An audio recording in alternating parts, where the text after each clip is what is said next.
You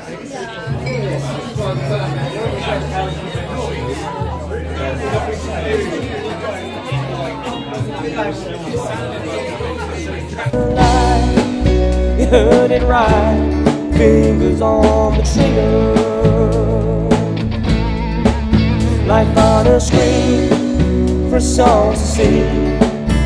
Smoke and mirrors.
What's up?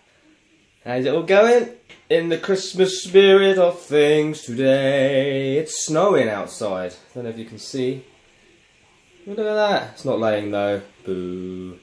But anyway, as you just saw there from the intro, that was a few of the gigs that we did over the weekend. Lots of fun. Very glamorous stuff. In this video, this is episode number 11, BHB TV. I'm going to answer a question that I get asked a lot, mainly from students, and to maybe, hopefully, clear up some confusion with some people about what it is or what it means to be a full-time musician.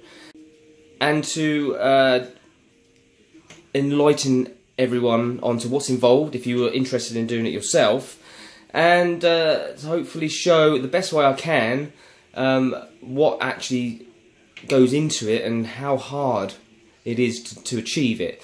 Yes, it is a full-time profession. Yes, it is my full-time job, and yes, it is actual work.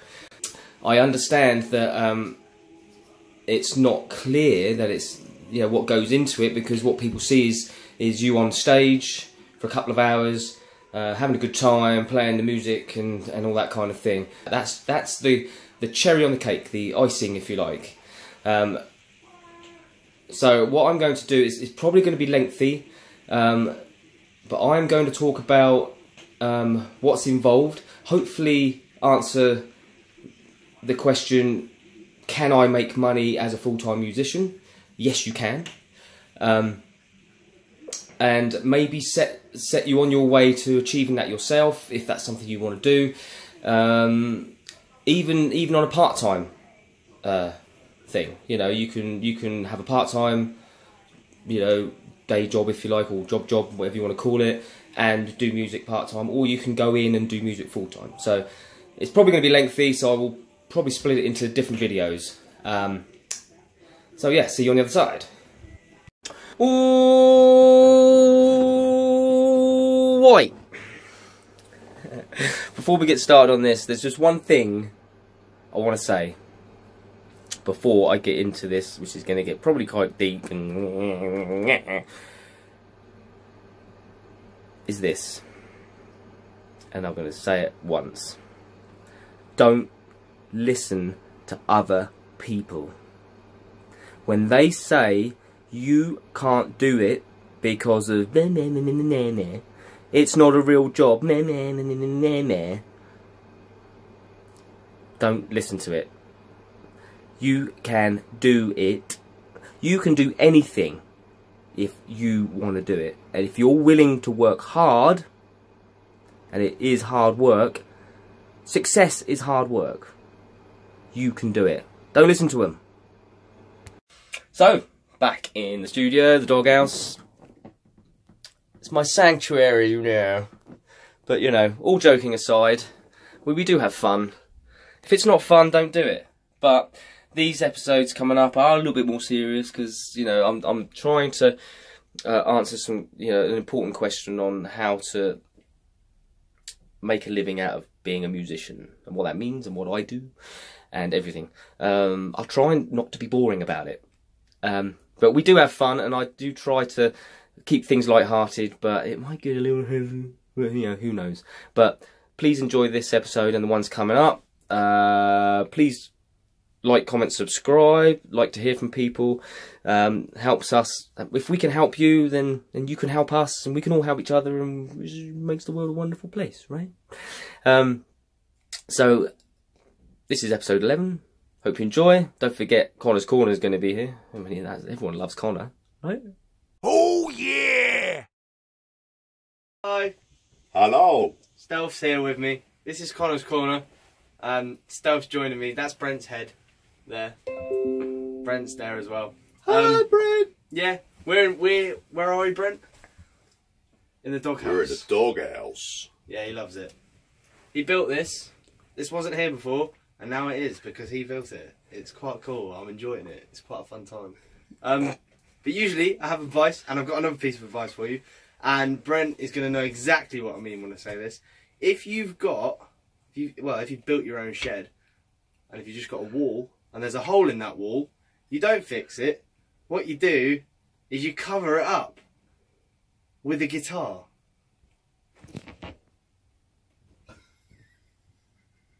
Like that.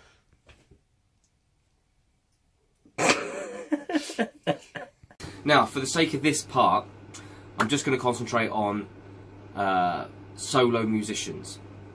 So what you need to do, in my opinion, and this is what's worked for me, is first off, you need to establish your product. It's all going to get a bit business speaky because at the end of the day, if you want to make money, then you have to treat it like a business. Okay, it is fun and all that kind of thing, you know, playing gigs and all that's kind of fun, but there's a lot of work you've got to do in preparation to get into the point where you're out gigging enough to pull in enough money to say, you know, well, I can do this for a living.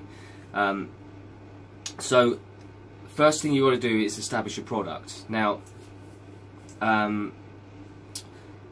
might not want to hear this, but it's very, very, very, very difficult to make money from original music. It's not impossible, and I'm not saying that you shouldn't include original music in what you do. I often, actually always, play original music in amongst my cover gigs. And there's two reasons why I do that, actually three, but I'll come to that in a minute. But what you need to do, in my opinion, first off, is if you're going to go out as a singer, guitar player, singer, keyboard player, or something like that, you need to put a set together of minimum 20 songs. So you can do, that would maybe 30. So you can do a good solid couple of sets, which is the norm. The normal thing is 2 sets, 45 minutes, maybe 2 1 hours. Some places will require more. But to start you off, have a good solid set of songs. What you choose to play and what genre you choose to play is completely up to you. I do a lot of covers. I've got a whole, 3 hours worth of cover music. My rule for myself is I won't play anything I don't like. My band, the Brent Hutchinson band, is blues rock, and it's focused on original music, and that's what I love. That's what I do.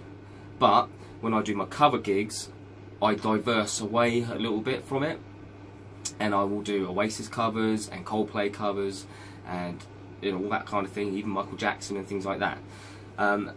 That's fine, but I still will only play songs that I enjoy playing and that I like playing.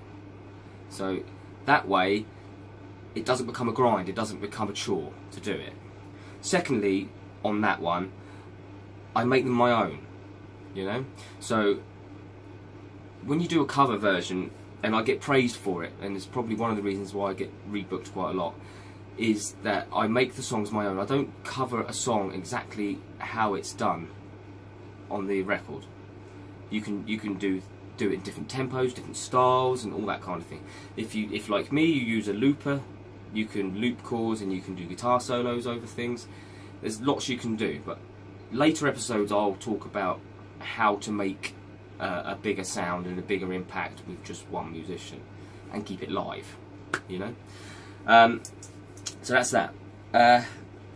So once you've established your product, and what I mean by that is what you're going out as, you know, and this is to make money. The first focus should be a cover set. This way you can go out and you can get work in restaurants, in bars, in clubs, weddings, all sorts of things. There's a huge amount of work out there that will pay pretty decent, depending on what it is, for you to do a cover set. Okay, so once you've done that, establish what your style is. If it's just straight pop, great. If it's rock, great. And then that's how you market it. On top of that, that might be enough. That's fine. You can go out and do that. I've got friends that in the business that go out and they do covers, and that's great, and that's what they love doing, and they do it really well, and they earn good money, you know. If you want to do original music, then do original music after that as well, and work it in. I said there was 3 reasons why I do original music in my acoustic sets, and I'm very careful where I place the songs and how many I do. I usually do quite a lot, actually. And that is one, if you've got original music, you can join up for PRS. It's £50 to join. Every time you do a gig, you register on their website what songs you've done, and you get paid royalties, performance royalties for that. And at the end of the year, if you're doing the level of gigs I do, which is, you know, pushing 200 in a year, that can add up to in the thousands of pounds over the year that you get in royalties for that. So that's another tip for making some extra money. Secondly, I'm in an originals band as well, and it helps me promote the band, and that band has a CD, and I can sell or push those CDs at my solo gigs, which I do, and sometimes I sell the odd CD. Okay, so talking about your product, which is you and your music, whatever it is, you should treat it like any other business. Before I was a musician, I was a painter and decorator. I was a self-employed painter and decorator, which meant I had to get my own work, which meant I had a product, so I was offering a service. I advertised that service through social media, way back in the day, Yellow Pages ads, newspaper ads, even flyers and windows, all that kind of thing. And I had to present myself in a professional way, and I had to make sure I had the right tools for the job, I had good tools for the job, and that my work was at a standard good enough that people would pay me to do the work. Alright? So it's exactly the same business model if you want to be a full-time musician. Not saying that you can't go out and make money if you're a drummer or just a bass player or whatever, you know, you can work with other musicians, but the money will be less. Unfortunately, venues don't pay per musician. Venues will pay more for a band, yeah, sure, sometimes more for a duo, but it won't be double what you can get as a solo artist. So you often see a lot of singers with backing tracks if you're just a singer, which is fine, and you often see guitar player singers like myself. Okay, I hope that video was okay. I'm gonna elaborate on that a lot more over coming videos, I may even do another one today, I don't know.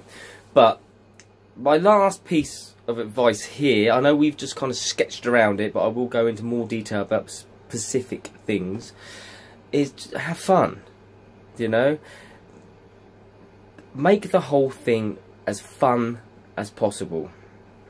I know it's difficult sometimes, and people can get you down, and there's always going to be haters, and there's always, it doesn't matter how, I don't like saying good, but what level you're at, how experienced you are, there's always going to be someone that is like going to put you down, because that's just life. I get one of the main comments I get from after a gig, whether it's band or solo, is that it's really refreshing to watch someone having fun whilst playing the music.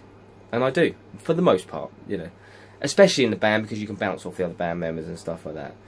And I get that all the time, and we get described as this band that are fun. So be fun, you know. Your reward, it's a reward in itself for you. It's you know, makes you feel good. If you're having fun, other people are gonna have fun. Make it fun. You know, the money's there. You can make the money. You can make an income out of it. Let's get on to the next episode, which might be episode 11.1, because episode 12 is going to be Christmas special. Looking forward to that, but more on that later. See you on the other side. You heard it right, fingers on the trigger. Life on a screen for a song to sing. Smoke and mirror.